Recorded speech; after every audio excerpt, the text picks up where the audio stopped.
Now this tutorial combines subtraction and addition. As previously, it looks quite familiar. You've got annual salary, so a figure that someone gets paid for the year. We've got tax and deductions, and final net salary. So here, if we're not sure what we're looking for, is what someone takes home, their salary for the year, after all deductions have been taken away. So first of all, what I want to do is to look at rows 15, 16 and 17. What we want to do is to make this look a bit more clear and stop overlapping our rows. Now, I don't want to make column A wider because it gets quite unmanageable. What we are going to do is something called wrapping text. So we click first of all into row A15. There are two ways you can do this. I'll show you the old fashioned way first of all. You just click into row A15, you right click, you format cells, alignment and wrap text. Now this is just something I've learned through habit through older versions of Excel. The more simplified version would be to click into the cell you want to wrap, then click wrap text on the home tab and it wraps it for you. And then it just makes things look a bit more manageable, a bit more neat and tidy. So here, final net salary. So this is your salary, what you take home after all deductions have been taken off.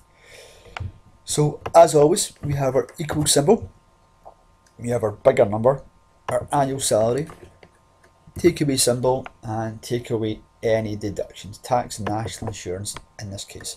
So B5 minus C5, click into the cell, hover over the box in the bottom right hand corner, click and hold down the left and drag it down. And as we can see, we've worked out our final net salary.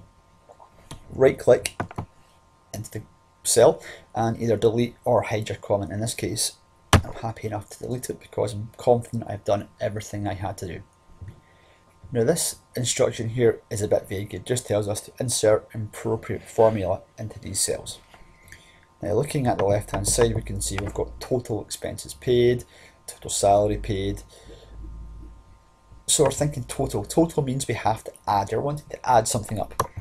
And as you can see in B15, C16 and D17, there are cells that are blank, cells that are not filled in. So there are spaces cleared for us to do an equation in. Now, looking into cell B15, working out our annual salary. So we're not looking to add up one or two numbers, we're looking to add a whole range. So in this case, what we need first of all is our equal symbol. And because we're adding up several numbers together, we need the word sum, then brackets. If we want to add a range, now there are two different ways you can do this. You could click into cell B5, hold shift and use your colon, and then click onto B13. Now if you remember, the blue lines are around their whole range, so that's all the numbers you want to add together. So we're adding together B5 all the way down to B13. Now we have to do the same here again. So total tax paid by Cooper Enterprises. In admin, what you never do is you'll never do cell C5, then you would never do something like add this, add the next number, add the next number, and the next number, and so on and so on. Although that would get you the same answer, sadly it would not get you any marks. You still have to stick with the range when you're adding long lists of numbers together.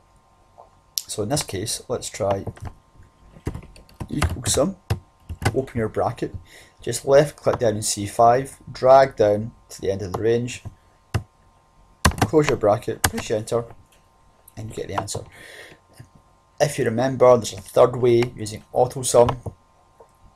Click up here in the drop down box, go for sum, puts a range around all the numbers you want to add together. It tells us we want to add D5 to D16.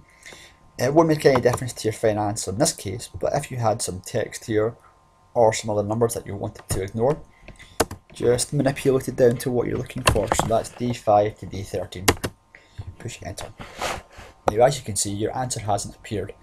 So all that means is you haven't done anything wrong. If you get a line of hash marks, all it means is your column wasn't wide enough to display the answer. So hover between D and E till you get this double arrow, left click down and drag to the right, and it extends the width of your column so everything is visible. And that's a quick review of subtraction and addition.